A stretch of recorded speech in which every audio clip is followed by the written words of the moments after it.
السلام عليكم. طريقة استخدام حوالات زين كاش. ندخل على تطبيق زين كاش ونذهب إلى نافذة تحويل الأموال، إرسال أموال، نضغط عليها. ندخل الآن ندخل قيمة المبلغ المراد تحويله إلى المحفظة الأخرى اللي ممكن تكون هاي داخل العراق. طبعا زين كاش حوالات داخلية. نكتب أول شي القيمة المبلغ، بعدين رقم الموبايل اللي مفعل به محفظة زين كاش، ونكتب ملاحظة. الآن بعد ما ندوس تحويل ندخل لكلمة مرور المحفظة، ويتم تحويل أي مبلغ مراد تحويله إلى أي محفظة باستخدام رقم الهاتف. طبعا هنا تتم تأكيد العملية، أكد.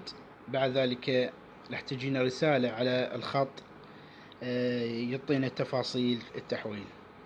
تم تحويل المبلغ إلى الرقم ورقم العملية. تحياتي لكم، وإذا عجبكم الفيديو أرجو قراءة سورة الفاتحة لوالدتي المرحومة.